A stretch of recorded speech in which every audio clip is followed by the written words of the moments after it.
Chapter 26. Piper. The next morning, Piper woke to a different ship's horn, a blast so loud it literally shook her out of bed. She wondered if Leo was pulling another joke. Then the horn boomed again. It sounded like it was coming from several hundred yards away, from another vessel. She rushed to get dressed. By the time she got up on deck, the others had already gathered, all hastily dressed except for Coach Hedge, who had pulled the night watch. Frank's Vancouver Winter Olympics shirt was inside out. Percy wore pajama pants and a bronze breastplate, which was an interesting fashion statement. Hazel's hair was all blown to one side, as though she'd walked through a cyclone, and Leo had accidentally set himself on fire. His t-shirt was in charred tatters. His arms were smoking. About 100 yards to port, a massive cruise ship gilded past. Tourists waved at them from 15 or 16 rows of balconies. Some smiled and took pictures. None of them looked surprised to see an ancient Greek trireme. Maybe the mist made it look like a fishing boat, or perhaps the cruisers thought the Argo II was a tourist attraction. The cruise ship blew its horn again, and the Argo II had a shaking fit. Coach Hedge plugged his ears. "Do they have to be so loud?" "They're just saying hi," Frank speculated. "What?"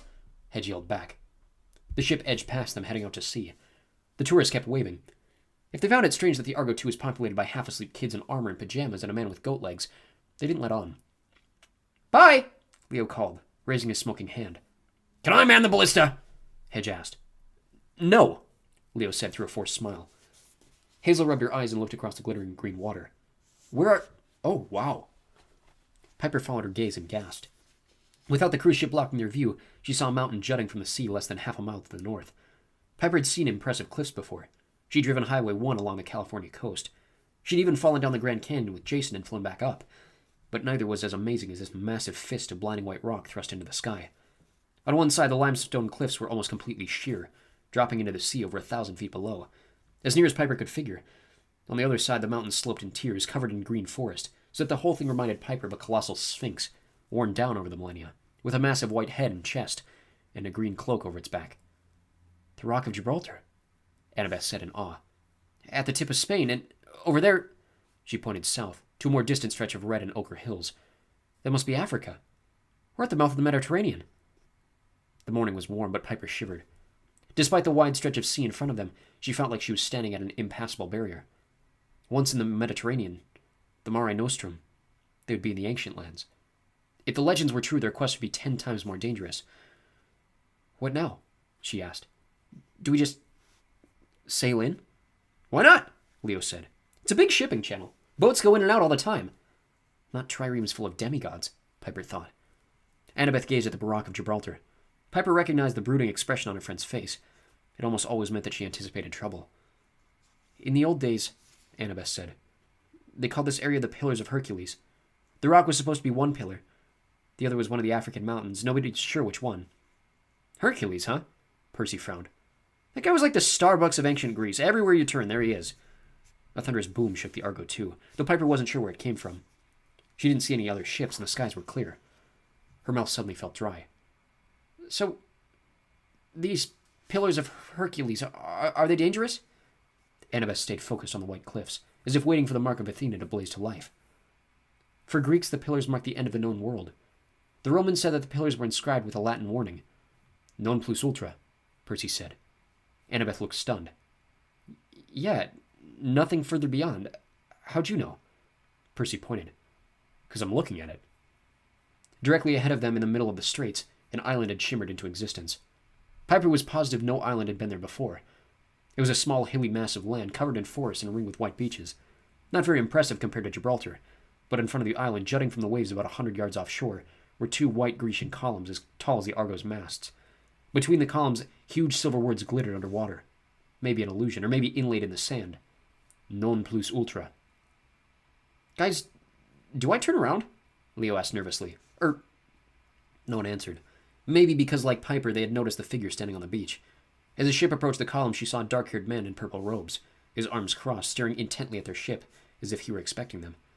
Piper couldn't tell much else about him from the distance, but judging from his posture, he wasn't happy. Frank inhaled sharply. "Could that be..." "Hercules," Jason said. "The most powerful demigod of all time." The Argo II was only a few hundred yards from the columns now. "Need an answer," Leo said urgently. "I can turn or we can take off. The stabilizers are working again. But I need to know quick." "We have to keep going," Annabeth said. "I think he's guarding these straits. If that's really Hercules, sailing or flying away wouldn't do any good. He'll want to talk with us. Piper resisted the urge to use charm speak. She wanted to yell at Leo, "Fly, get us out of here!" Unfortunately, she had a feeling that Annabeth was right. If they wanted to pass into the Mediterranean, they couldn't avoid this meeting. "Won't Hercules be on our side?" she asked hopefully. "I mean, he's one of us, right?" Jason grunted. He was a son of Zeus, but when he died, he became a god. You can never be sure with gods. Piper remembered their meeting with Bacchus in Kansas, another god who used to be a demigod. He hadn't exactly been helpful. "Great," Percy said. 7 of us against Hercules. "And a satyr," Hedge added. "We can take him." "I've got a better idea," Annabeth said. "We can send ambassadors ashore. A small group, or 1 or 2 at most. Try to talk with him." "I'll go," Jason said. "He's the son of Zeus. I'm the son of Jupiter. Maybe he'll be friendly to me." "Or maybe he'll hate you," Percy suggested. "Half-brothers don't always get along." Jason scowled. "Thank you, Mr. Optimism." "It's worth a shot," Annabeth said. "At least Jason and Hercules have something in common. And we need our best diplomat. Somebody who's good with words." All eyes turned to Piper. She tried to avoid screaming and jumping over the side. A bad premonition gnawed at her gut. But if Jason was going ashore, she wanted to be with him. Maybe this hugely powerful god would turn out to be helpful. They had to have good luck for once in a while, didn't they? "Fine," she said. "Just let me change my clothes." Once Leo had anchored the Argo II between the pillars, Jason summoned the wind to carry him and Piper ashore. The man in purple was waiting for them. Piper had heard tons of stories about Hercules. She'd seen several cheesy movies and cartoons. Before today, if she'd thought about him at all, she'd just roll her eyes and imagine some stupid hairy dude in his 30s, with a barrel chest and a gross hippie beard, with a lion skin over his head and a big club like a caveman. She imagined he would smell bad, belch, and then scratch himself a lot, and speak mostly in grunts. She was not expecting this. His feet were bare, covered in white sand. His robes made him look like a priest, though Piper couldn't remember which rank of priest wore purple. Was that cardinals? Bishops? And did the purple color mean he was the Roman version of Hercules rather than the Greek? His beard was fashionably scruffy, like Piper's dad and his actor friends. The sort of, I just happened not to shave for 2 days and I still look awesome look. He was well built, but not too stocky. His ebony hair was close cropped, Roman style. He had startling blue eyes like Jason's, but his skin was coppery, as if he'd spent his entire life on a tanning bed. The most surprising thing, he looked about 20. Definitely no older. He was handsome in a rugged, but not at all caveman way. He did in fact have a club, which lay in the sand next to him, but it was more like an oversized baseball bat. A 5-foot-long polished cinder of mahogany with a leather hand grip studded in bronze. Coach Hedge would have been jealous. Jason and Piper landed at the edge of the surf. They approached slowly, careful not to make any threatening moves. Hercules watched them with no particular emotion, as if they were some form of seabird he had never noticed before. "Hello," Piper said. Always a good start. "What's up?" Hercules said. His voice was deep but casual, very modern. He could have been greeting them in the high school locker room. Not much," Piper winced. "Well, actually a lot. I'm Piper. This is Jason. Where's your lion skin?" Jason interrupted. Piper wanted to elbow him, but Hercules looked more amused than annoyed. "It's 90 degrees out here," he said. "Why would I wear my lion skin? Do you wear a fur coat to the beach?" "I guess that makes sense." Jason sounded disappointed. "It's just that the pictures always show you with a lion skin." Hercules glared at the sky accusingly, like he wanted to have words with his father Zeus. "Don't believe everything you hear about me. Being famous isn't as fun as you might think." "Tell me about it," Piper sighed. Hercules fixed those brilliant blue eyes on her. "Are you famous?" "My dad. He's in the movies." Hercules snarled. "Don't get me started with the movies. Gods of Olympus, they never get anything right. Have you seen one movie about me where I look like me?" Piper had to admit he had a point. "I'm surprised you're so young." "Being immortal helps, but yes, I wasn't so old when I died. Not by modern standards. I did a lot during my years as a hero. Too much, really." His eyes drifted to Jason. "Son of Zeus, eh?" "Jupiter," Jason said. "Not much difference," Hercules grumbled. "Dad's annoying in either form. Me? I was called Heracles. Then the Romans came along and named me Hercules. I didn't mind that change much, though lately I've just been thinking it gives me splitting headaches." The left side of his face twitched. His robe shimmered, momentarily turning white, then back to purple. "At any rate," Hercules said, "if you're Jupiter's son, you might understand. It's a lot of pressure. Enough is never enough. Eventually, it can make a guy snap." He turned to Piper. She felt like 1,000 ants were crawling up her back. There was a mixture of sadness and darkness in his eyes that seemed not quite sane, and definitely not safe. "As for you, my dear," Hercules said, "be careful. Sons of Zeus can be... Well, never mind. Piper wasn't sure what that meant. Suddenly she wanted to get as far from this god as possible, but she tried to maintain a calm, polite expression. So, Lord Hercules, she said, we're on a quest. We'd like permission to pass into the Mediterranean. Hercules shrugged. That's why I'm here. After I died, Dad made me the doorkeeper of Olympus. I said, great, palace duty. Party all the time. What he didn't mention is that I'd be guarding the doors to the ancient lands, stuck on this island for the rest of eternity. Lots of fun. He pointed at the pillars rising from the surf. Stupid columns. Some people claim I created the whole Strait of Gibraltar by shoving mountains apart. Some people say the mountains are the pillars. What a bunch of Augian manure. The pillars are pillars. Right, Piper said. Naturally. So, can we pass? The god scratched his fashionable beard. Well, I have to give you the standard warning about how dangerous the ancient lands are. Not just any demigod can survive the Mare Nostrum. Because of that, I have to give you a quest to complete. Prove your worth, blah, blah, blah. Honestly, I don't make a big deal out of it. Usually I give demigods something like a shopping trip. Simple. Singing a funny song, that sort of thing. After all those labors I had to complete for my evil cousin Eurystheus, well, I don't want to be that guy, you know? Appreciate it, Jason said. Hey, no problem. Hercules sounded relaxed and easygoing, but he still made Piper nervous. The dark glint in his eyes reminded her of charcoal soaked in kerosene, ready to go up at a moment's notice. So anyway, Hercules said, what's your quest? Giants, Jason said. We're off to Greece to stop them from awakening Gaia. Giants, Hercules muttered. I hate those guys. Back when I was a demigod hero, never mind. So which god put you up to this? Dad? Athena? Maybe Aphrodite? He raised an eyebrow at Piper.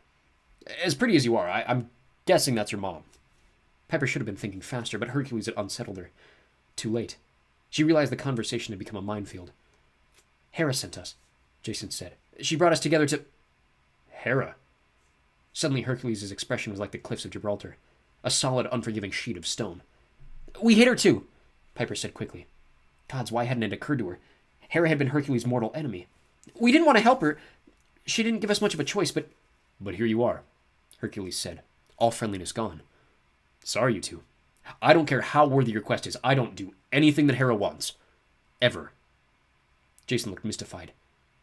But I thought you made up with her when you became a god. Like I said, Hercules grumbled.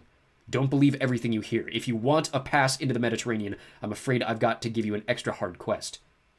But we're like brothers, Jason protested. Hera's messed with my life too. I understand. You understand nothing, Hercules said coldly. My first family, dead. My life wasted on ridiculous quests. My second wife, dead. After being tricked into poisoning me and leaving me to a painful demise. And my compensation, I got to become a minor god. Immortal, so I can never forget my pain. Stuck here as a gatekeeper, a doorman, a butler for the Olympians. No, you don't understand. The only god who understands me even a little bit is Dionysus. And at least he invented something useful. I have nothing to show except bad film adaptations of my life. Piper turned on the charm speak. That's horribly sad, Lord Hercules. But please go easy on us. We're not bad people. She thought she succeeded. Hercules hesitated. Then his jaw tightened, and he shook his head. On the opposite side of this island, over those hills, you'll find a river. In the middle of that river lies the old god Aeolus. Hercules waited, as if this information should send them running in terror. And? Jason asked. And, Hercules said. I want you to break off his other horn and bring it to me. He has horns, Jason said. Wait, his other horn? What? Figure it out, the god snapped. Here, this should help. He said the word help like it meant hurt. From under his robes, Hercules took a small book and tossed it to Piper. She barely caught it. The book's glossy cover showed a photographic montage of Greek temples and smiling monsters. The Minotaur was giving the thumbs up. The title read, The Hercules Guide to the Mare Nostrum. Bring that horn to me by sundown, Hercules said. Just the two of you. No contacting your friends. Your ship will remain where it is, and if you succeed, you may pass into the Mediterranean. And if we don't? Piper asked, pretty sure she didn't want the answer. Well, Aeolus will kill you, obviously, Hercules said. And I will break your ship in half with my bare hands and send your friends to an early grave. Jason shifted his feet. Couldn't we just sing a funny song? I'd get going, Hercules said coldly. Sundown, or your friends are dead.